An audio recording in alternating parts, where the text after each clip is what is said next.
Everyone hates Blade Ball right now, a massive Rose update just released and it might change Roblox forever, a missing YouTuber came back, and more insane news today. And we're trying to reach 400,000 subs by the end of the year, with time not on our side, so please subscribe and let's get right into it. Alright, first let's start with all the Blade Ball drama going on, because there's a lot. And it all kind of started with this tweet here saying, "I'm sorry, but this new Blade Ball crate, if you spend 16,000 Robux, you get a chance at one of these ultra rare items. If you want all three, you need to spin the wheel 600 times, which is the equivalent of 50,000 Robux. And to make it all worse, you have a short window to get all this stuff." So I mean, yeah, in their new update they had this crate and it's insanely pay to win. It says here, open the mystery crate after every 200 draws, there's a chance to obtain the following. Only a chance, so it's not even guaranteed. And then there's some rare items that are only exclusive to the event. That's why people want to get it so bad. And then as we can see here, the first one cost 50 Robux, but then after that it costs 99 Robux each. And as explained in the post, if you want to get all these items for like this exclusive items, you're gonna have to spend like 50,000 Robux or even more, because you only have a chance of getting these items, which is actually insane. And also like, because like since it's like a chance thing, you probably have to spend more Robux because it's not like a guaranteed chance to get everything.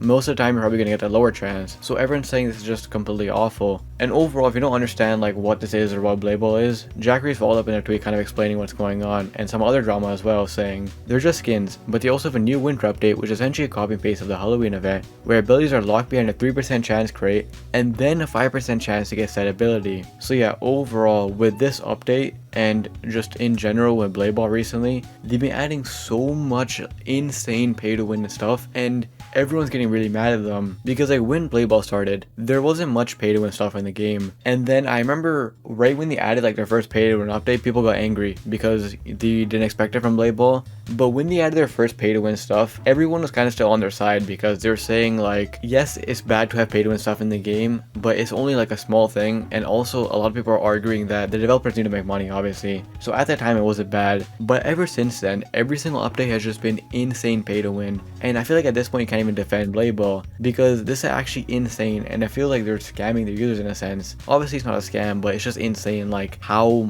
rare they make it to get these stuff. It's not only just that, as Jackery's mentioned in a tweet, like their new updates and stuff seem just as like Control C, Control V, and a lot of people think they're not putting much effort into the game anymore and they're just trying to get as much money as possible.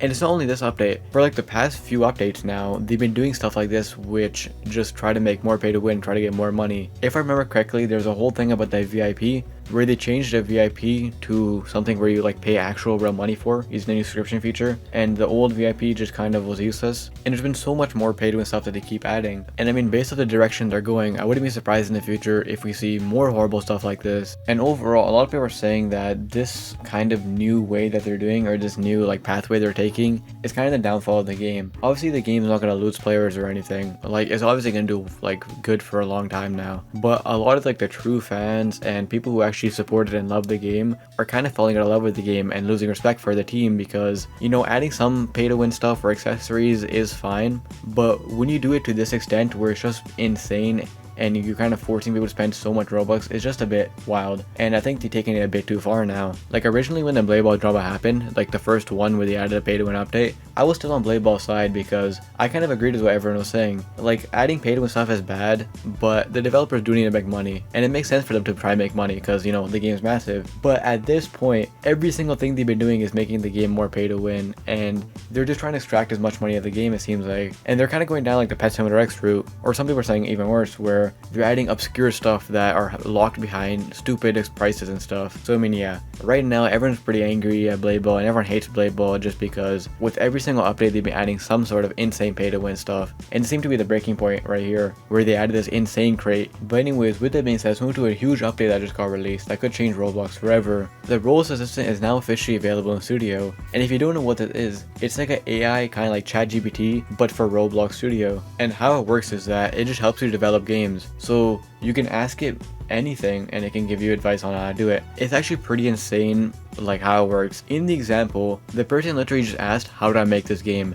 And it showed them everything on how to make the game. It showed them sources how to make the game, you know, what to do, how to code it properly, which are actually just insane. And you can probably use this to make games without any experience, because you can ask it how to code stuff, how to, you know, model stuff and whatever, and you can ask it literally anything about making games. And this is why I kind of said this update is huge, and it's probably going to change Roblox forever, because a lot of people who couldn't make Roblox games before are now going to be able to, and we're probably going to see a bunch of AI generated or semi-AI generated games in the future, because now with this tool, like I said, people who don't even know how to develop can start making games, because it kind of walks you through the whole process and even shows you how to script and stuff, which are actually insane. And I've seen kind of two sides to the story, because on one hand, this is really good because, you know, this can start people and people can start learning from this, and people who didn't have the opportunity to make games can make games, you know, they can finally do that. But on the other hand, a lot of people are saying this is bad because it kind of kills creativity.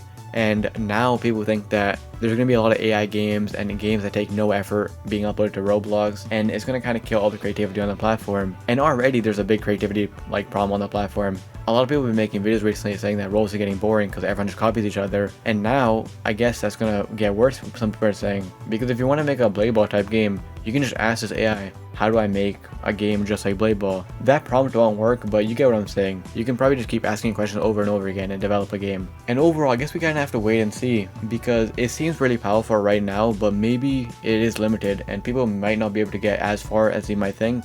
But in general, this is actually a huge update and a game-changing update at that. And I'm very curious to see how this adapts to roles in the future. But anyways, with that being said, let's move to our next story of a roles YouTuber coming back, of that being Linkbot99. Linkbot99 is a very popular roles YouTuber and roles player in general. He used to be like one of the most richest Roblox players, that's kind of what he's known for, and he still is super rich on Roblox, but not the richest anymore. And he's also a very popular YouTuber, over 500,000 subscribers, almost 600,000, but he hasn't uploaded in over 3 years now, and he's been kind of quiet just from all social medias. But out of nowhere yesterday, he tweeted out saying, "It's been a minute. I felt the urge to become active again, and while I can't promise any content, I'm gonna try." And then he announced he's gonna be giving away Robux and stuff. So yeah, after 3 years, he announced he's gonna try getting out a video again, which is actually pretty insane, because obviously Linkbot is very popular, a lot of people have been wanting him back for so long, and now he said that he's gonna try, you know, making content again. Usually YouTubers, when they disappear or go inactive, it's usually, you know, for like a few months and sometimes like a year, but 3 years without uploading a video is actually insane, just like leaving one day. So the fact that he's gonna probably come back or potentially come back after all that time is just wild to see. But anyways, with that being said, let's move to our next story of the new Pet Simulator game, causing a lot of drama already. So if you aren't aware of somehow, or as I'm sure you're probably aware, the new Pet Simulator game called Pet Simulator 99 released yesterday, and it was an absolutely massive launch. The game peaked at I think around 400,000 people active, and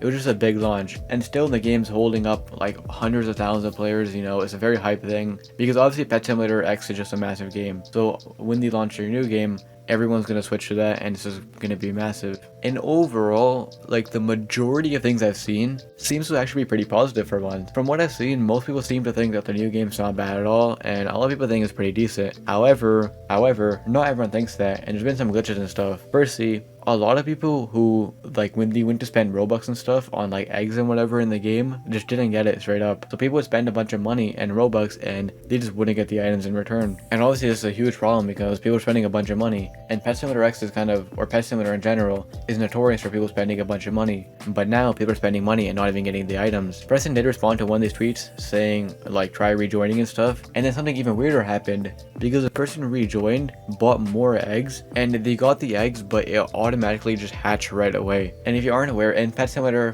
when you get the eggs, they're not supposed to hatch right away. You're supposed to get them in your inventory and then you choose when to hatch them or whatever. So it's a very weird thing going on. And a lot of people who are spending Robux right now are kind of getting scammed by accident. Obviously this isn't like, you know, they're not doing it on purpose, but it is a pretty big problem going on. And luckily, as I mentioned, Preston and the team are aware of this issue and they are looking into it. So hopefully if anyone spent Robux and, you know, didn't get items, they get refunded or they get their items. But it doesn't end here, because an overall issue I've seen for everybody, like it's not like a device issue, is that the game is very laggy. I've experienced this and a bunch of other people experienced this as well, where in the game, if you just like start farming and it gets a bit intense and crazy and coins start flying everywhere, the game just lags out completely. I have a pretty decent PC and I lagged out, and in general it seems like a lot of people just can't handle the game for some reason, or the game is just very glitchy and buggy. And like no matter what you do, and it seems like no matter what the device, just because of like how the game works, it's just gonna glitch out and lag for a lot of people. And I'm assuming it's probably worse for mobile because they're probably harder for them to handle it. So that's also another big issue going on with the game, where